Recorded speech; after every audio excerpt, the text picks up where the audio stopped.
I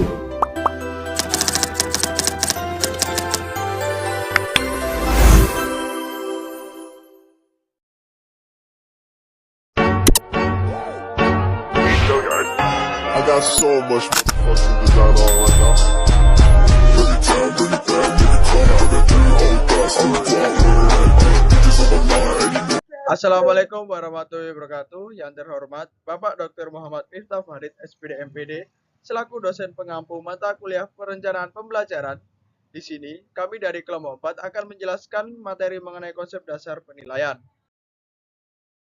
Anggota kelompok kami ada Ervita Oktaviani dengan NIM 0840, ada Zulfa Khoirotu Rosida dengan NIM 139, ada Sherly Enda Kurniawati dengan NIM 157, dan juga ada Aramita Fuadia dengan NIM 158, dan juga ada saya sendiri, Bagus Satria Wibowo, dengan NIM 145.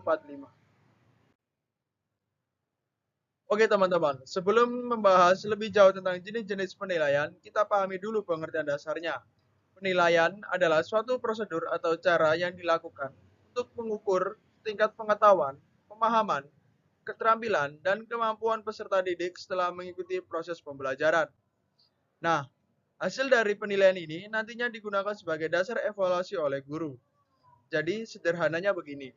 Penilaian itu bukan sekedar memberikan angka atau nilai saja, tetapi penilaian digunakan untuk melihat apakah siswa benar-benar memahami materi yang sudah dipelajari atau belum. Nah, setelah kita memahami pengertian penilaian, sekarang kita bahas tentang tujuan penilaian. Menurut Aunur Rohman, ada beberapa tujuan dari penilaian dalam proses pembelajaran. Nah, tujuan ini penting karena penilaian bukan hanya sekedar memberi nilai kepada siswa, tetapi juga memiliki fungsi yang lebih luas dalam kegiatan belajar mengajar. Yang pertama, penilaian bertujuan untuk memperkuat kegiatan belajar siswa. Maksudnya bagaimana? Nah, ketika siswa mengetahui akan ada penilaian, biasanya mereka akan lebih serius dalam belajar, lebih memperhatikan penjelasan guru, dan lebih aktif saat pembelajaran berlangsung. Selain itu, penilaian juga membantu siswa meningkatkan kembali materi yang sudah dipelajari. Jadi, proses belajar menjadi lebih kuat dan lebih melekat dalam ingatan siswa. Yang kedua, penilaian bertujuan untuk mengetahui sejauh mana pemahaman dan kemampuan siswa terhadap materi yang sudah dipelajari. Jadi melalui penilaian, guru bisa mengetahui apakah siswa sudah memahami materi, apakah siswa sudah mampu menerapkan materi, atau masih ada bagian yang belum dipahami. Nah, dari hasil itu, guru bisa menentukan langkah pembelajaran selanjutnya. Selanjutnya, penilaian juga bertujuan untuk mendukung proses pembelajaran agar berjalan dengan baik dan terarah. Karena dengan adanya penilaian, guru jadi memiliki acuan dalam mengatur pembelajaran, mulai dari penyampaian materi, pemberian tugas, sampai evaluasi hasil belajar. Jadi, pembelajaran nggak berjalan asal-asalan, tetapi memiliki tujuan dan juga arah yang jelas. Nah, tujuan berikutnya yaitu untuk memotivasi siswa. Ketika siswa mendapati hasil penilaian yang baik, biasanya mereka akan lebih semangat belajar dan ingin mempertahankan prestasinya. Sementara itu, bagi siswa yang nilainya kurang, penilaian bisa menjadi dorongan untuk belajar lebih giat lagi. Jadi, penilaian bukan untuk menakut-nakuti siswa, tetapi untuk mendorong siswa agar terus berkembang. Baik, selanjutnya, penilaian juga berfungsi sebagai umpan balik atau feedback bagi guru maupun siswa. Bagi siswa, hasil penilaian membantu mengetahui kekurangan dan kemampuan dirinya sendiri. Sedangkan bagi guru, hasil penilaian membantu melihat apakah metode mengajarnya sudah efektif atau belum. Jadi, kalau banyak siswa belum memahami materi, guru bisa memperbaiki cara mengajarnya atau mengulang penjelasan materi tersebut. Yang keenam, penilaian bertujuan untuk menjaga kualitas atau standar mutu pendidikan. Artinya, melalui penilaian sekolah dapat mengetahui apakah proses pembelajaran sudah sesuai dengan standar yang ditetapkan atau belum. Dengan begitu, kualitas pendidikan bisa terus dipantau dan ditingkatkan. Terakhir, penilaian bertujuan untuk membantu meningkatkan proses dan hasil belajar siswa. Nah, dari hasil penilaian guru dapat mengetahui perkembangan siswa dari waktu ke waktu. Kalau ada kekurangan, maka bisa segera diperbaiki. Sedangkan jika hasil belajar sudah baik, maka bisa dipertahankan dan ditingkatkan lagi. Jadi, penilaian sebenarnya membantu proses pembelajaran menjadi lebih baik secara terus-menerus. Oke, selanjutnya mengenai manfaat penelitian. Di sini terdapat 4 manfaat penelitian. Yang pertama ialah mengetahui tingkat pemahaman siswa. Jadi, penilaian dapat membantu guru untuk mengetahui sejauh mana siswa memahami materi yang telah diajarkan, dan guru dapat melihat apakah siswa sudah menguasai pembelajaran atau masih merasa bingung pada bagian tertentu. Nah, selanjutnya, yang kedua ialah mengukur pencapaian tujuan pembelajaran. Di sini penilaian berperan untuk mengukur apakah tujuan pembelajaran yang ditetapkan telah berhasil dicapai, dan hasil penilaian menunjukkan tingkat keberhasilan proses belajar mengajar sesuai dengan kompetensi yang diharapkan. Selanjutnya, bagian ketiga, sebagai bahan evaluasi dan umpan balik. Hasil dari penilaian dapat menjadi bahan evaluasi bagi guru maupun siswa. Di sini guru dapat memperbaiki metode pembelajaran, dan siswa dapat mengetahui di mana letak kekurangan dan kesalahan dalam pemahaman materi, dan dapat meningkatkan kemampuan belajarnya melalui umpan balik yang diberikan. Baik, yang terakhir, nomor 4, dasar pengambilan keputusan. Penilaian menjadi dasar dalam mengambil keputusan di bidang pendidikan, misalnya saat menentukan kenaikan kelas maupun kelulusan. Guru dapat memberikan keputusan kenaikan kelas dan kelulusan berdasarkan indeks nilai yang telah diperoleh siswa. Nah, sekarang mengenai prinsip-prinsip penilaian. Di sini terdapat 5 poin mengenai prinsip-prinsip penilaian. Yang pertama ialah keterpaduan. Penilaian yang dilakukan harus sesuai dengan tujuan materi dan kegiatan pembelajaran, sehingga hasil yang didapatkan menggambarkan kemampuan siswa secara tepat. Yang kedua, keterlibatan siswa. Dalam penilaian, siswa perlu dilibatkan secara aktif, misalnya penilaian diri, sesi diskusi, maupun refleksi hasil belajar, agar siswa dapat lebih memahami perkembangan dan tanggung jawab mengenai proses belajar. Yang ketiga, koherensi. Penilaian harus selaras dengan tujuan pembelajaran, materi, metode, dan instrumen yang digunakan, agar hasil penilaian dapat lebih akurat dan relevan dengan kompetensi yang ingin dicapai. Yang keempat, pedagogis. Penilaian harus dapat mendukung proses pendidikan dan perkembangan siswa. Penilaian dapat menjadi motivasi bagi siswa untuk belajar lebih baik dan membantu guru memperbaiki pelajaran.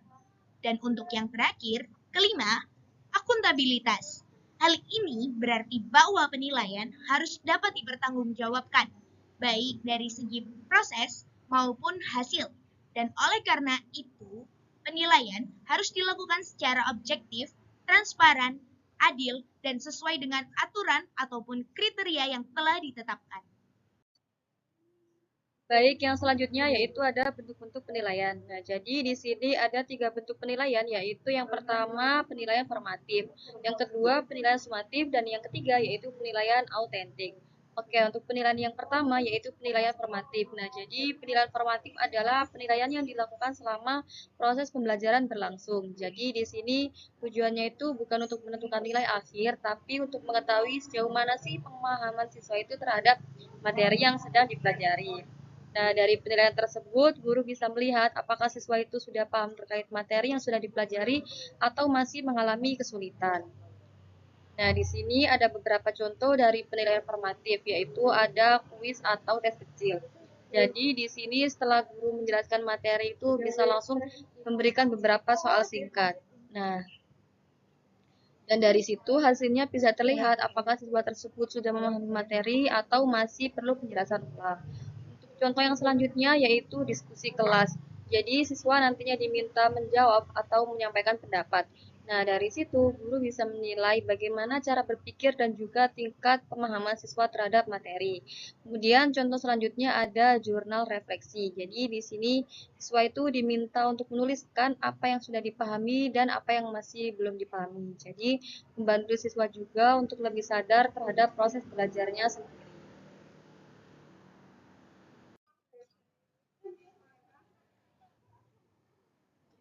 Oke, untuk penilaian yang kedua yaitu penilaian sumatif. Nah, berbeda dengan penilaian formatif tadi, kalau penilaian sumatif ini tuh dilakukan di akhir suatu pembelajaran, seperti di akhir bab atau akhir semester. Tujuannya adalah untuk menilai hasil belajar siswa secara keseluruhan apakah siswa tersebut sudah mencapai tujuan pembelajaran atau belum. Nah, untuk contohnya yaitu seperti ujian akhir, seperti UTS atau UAS. Jadi mencakup seluruh materi yang sudah dipelajari. Gunanya adalah untuk mengukur tingkat penguasaan siswa secara menyeluruh. Kemudian ada proyek akhir. Nah, di sini siswa itu diminta untuk membuat tugas besar, misalnya laporan atau presentasi. Kemudian ada portofolio. Jadi ini tuh kumpulan hasil pekerjaan siswa dalam satu periode. Nah, jadi dari sini guru itu bisa melihat perkembangan kemampuan siswa dari waktu ke waktu. Oke, untuk penilaian yang terakhir ini adalah penilaian autentik. Jadi, penilaian autentik adalah penilaian yang menilai kemampuan siswa dalam menerapkan pengetahuan dan juga keterampilannya ke dalam situasi nyata. Yang artinya siswa itu tidak hanya diuji secara teori saja, tapi juga bagaimana mereka menggunakan ilmu tersebut ke dalam kehidupan sehari-hari. Untuk contohnya yaitu ada penilaian kinerja. Jadi di sini siswa itu diminta untuk melakukan suatu aktivitas seperti praktik atau presentasi. Nah, dari situ guru bisa menilai keterampilan siswanya secara langsung. Kemudian ada proyek berbasis komunitas. Contohnya itu seperti membuat kegiatan atau penelitian yang berhubungan langsung dengan lingkungan sekitar. Jadi ini juga melatih siswa untuk menghubungkan materi ke dalam kehidupan nyata.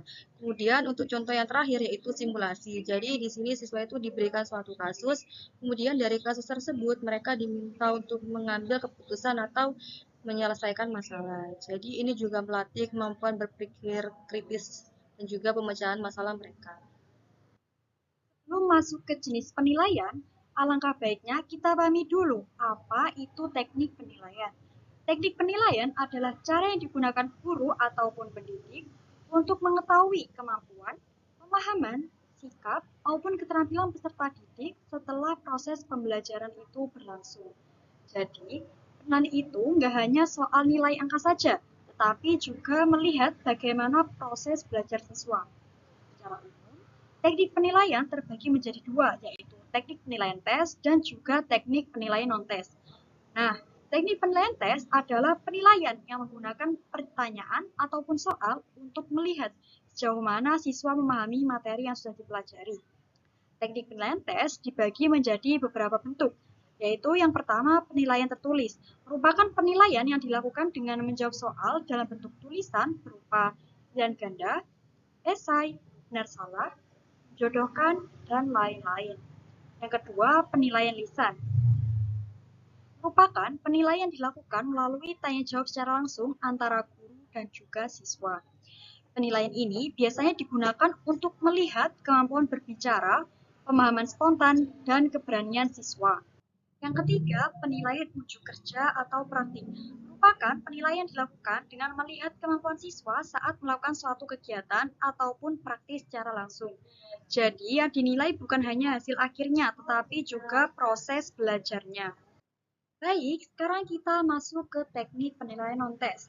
Kalau teknik tes lebih fokus pada soal, maka teknik non-tes digunakan untuk menilai sikap, keterampilan, kreativitas, proses kerja, maupun kerjasama siswa tanpa menggunakan tes tertulis. Teknik non-tes terdiri dari beberapa bentuk sebagai berikut. Yang pertama, penilaian produk. Merupakan penilaian terhadap hasil karya ataupun produk yang dibuat siswa.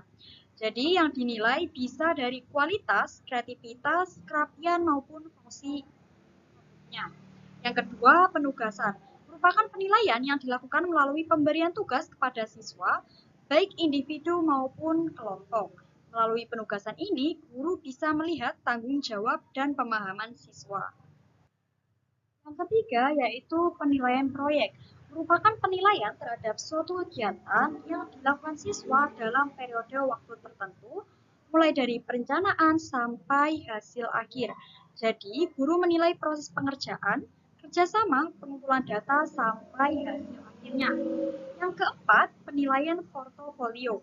Merupakan penilaian yang diambil dari kumpulan hasil kerja siswa yang disusun secara sistematis sebagai bukti perkembangan belajar. Nah, dari situ, guru bisa melihat perkembangan kemampuan siswa. Yang kelima, penilaian sikap. Merupakan penilaian yang diambil dari perilaku dan karakter siswa selama proses pembelajaran itu berlangsung, yang terdiri dari kedisiplinan, kejujuran, sopan santun, kerjasama, dan rasa tanggung jawab. Yang keenam, jurnal. Merupakan penilaian yang dibuat melalui catatan khusus oleh guru untuk mencatat perkembangan, perilaku, ataupun kejadian penting yang dilakukan siswa selama proses pembelajaran. Biasanya, jurnal ini digunakan untuk membantu guru menilai sikap siswa secara berkelanjutan, berupa sikap positif, sikap negatif, keaktifan, ataupun interaksi di kelas. Yang ketujuh merupakan penilaian diri atau self-assessment. Merupakan penilaian yang dilakukan oleh siswa terhadap dirinya sendiri. Tujuannya agar siswa bisa lebih jujur, sadar, dan mengevaluasi kemampuan maupun sikapnya sendiri. Dan yang terakhir, penilaian antar teman. Merupakan penilaian yang dilakukan oleh siswa terhadap teman sekelasnya berdasarkan kriteria tertentu. Biasanya digunakan saat kerja kelompok melakukan presentasi. Dengan penilaian ini, siswa belajar bersikap objektif dan menghargai pendapat orang lain. Nah, materi selanjutnya yaitu pertimbangan dalam merancang penilaian. Ada beberapa jenis penilaian dan setiap penilaian itu berbeda-beda antara bentuk, susunan, serta pelaksanaannya. Nah, berikut beberapa pertimbangan untuk merancang penilaian. Yang pertama, kesesuaian dengan tujuan pembelajaran. Artinya, penilaian yang dibuat itu harus sesuai dengan tujuan pembelajaran yang sudah dicapai dan tidak boleh melenceng di luar tujuan pembelajaran. Yang kedua, harus mengacu pada indikator pencapaian. Jadi, guru harus memastikan bahwa soal atau tugas yang diberikan bisa mengukur kemampuan siswa sesuai dengan indikator yang sudah ditentukan. Yang ketiga, menyesuaikan dengan karakteristik peserta didik. Misalnya, dilihat dari segi kemampuan atau gaya belajar supaya penilaiannya jadi lebih adil. Selain itu, memilih teknik penilaian juga merupakan pertimbangan. Apakah harus menggunakan tes tulis, lisan, atau yang lainnya. Dan bisa juga disesuaikan dengan mata pelajarannya. Lalu, guru juga harus menentukan instrumen dan kriteria penilaian dengan jelas. Misalnya, kalau ingin menilai pemahaman teori, bisa menggunakan tes tulis. Jika ingin menilai keterampilan, bisa menggunakan praktik atau observasi. Dan yang terakhir, harus memastikan penilaian berjalan dengan objektif dan adil, sesuai dengan peserta didik, dan tidak membeda-bedakan antara siswa satu dengan siswa yang lainnya. Selanjutnya, saya akan menjelaskan pertimbangan rancangan penilaian sikap. Yang pertama, guru harus menentukan sikap yang akan dinilai, misalnya sopan santun jika bertemu dengan guru, menyapa, dan salim. Yang kedua, memilih teknik penilaian yang sesuai, seperti observasi atau penilaian antar teman, supaya penilaian sikap bisa dilakukan dengan cepat dan tepat. Yang ketiga, harus menentukan indikator sikap yang akan dinilai. Jadi, tidak asal menilai dan harus sesuai dengan perilaku siswa yang terlihat. Lalu selanjutnya, menggunakan instrumen yang mudah diamati supaya nantinya dalam pencatatan perkembangan sikap siswa tersebut bisa lebih mudah dan tidak bingung. Yang terakhir, melakukan penilaian secara berkelanjutan. Artinya, guru harus menilai perkembangan sikap peserta didik secara berkala dan tidak bisa dinilai hanya satu kali pertemuan saja. Selanjutnya, pertimbangan untuk merancang penilaian pengetahuan peserta didik. Pertama-tama, guru harus menyesuaikan soal dengan indikator pembelajaran. Jadi, soal yang dibuat itu harus sesuai dengan materi atau tujuan yang ingin dicapai, dan tidak boleh membuat soal yang berbeda dari tujuan pembelajaran. Yang kedua, guru juga perlu menentukan tingkat kesulitan soal supaya soal yang dibuat tidak terlalu mudah dan juga tidak terlalu sulit. Selanjutnya, guru harus memilih bentuk tes yang sesuai, misalnya pilihan ganda, esai, atau tes lisan, tergantung materi yang diajarkan. Kemudian, guru juga perlu menyusun kisi-kisi soal, misalnya saat sebelum UTS dan sebelum UAS, agar soal lebih terarah dan peserta didik bisa mempelajari materinya terlebih dahulu. Yang terakhir, guru harus menentukan kunci jawaban dan juga pedoman penskoran. Gak mungkin kan kalau buat soal tapi nggak ada kunci jawabannya. Dengan begitu, penilaian tidak dilakukan secara asal, tetapi berdasarkan pedoman penskoran yang sudah dibuat sebelumnya. Selanjutnya, pertimbangan rancangan penilaian keterampilan. Yang pertama, guru harus menentukan jenis keterampilan yang akan dinilai, misalnya keterampilan praktik, presentasi, observasi, serta membuat produk. Dan pemilihan keterampilan harus disesuaikan juga dengan mata pelajarannya. Yang kedua, memilih teknik penilaian keterampilan yang sesuai, seperti praktik langsung atau proyek agar keterampilan peserta didik bisa terlihat dengan jelas. Selanjutnya, guru perlu menyusun rubrik penilaian. Jadi, sebelum menilai keterampilan peserta didik, guru harus menentukan aspek apa saja yang akan dinilai, serta kriterianya. Jadi, penilaian tidak boleh dilakukan secara asal. Lalu, guru akan menilai proses dan hasil kerja peserta didik. Tidak hanya menilai hasil akhir saja, tetapi juga proses peserta didik saat mengerjakan tugas tersebut, seperti kerjasama, ketelitian, dan cara menyelesaikan tugasnya. Yang terakhir, memberikan umpan balik kepada siswa atau evaluasi, agar mereka tahu kekurangan apa saja yang perlu diperbaiki, sehingga keterampilan peserta didik bisa terus berkembang lebih baik lagi.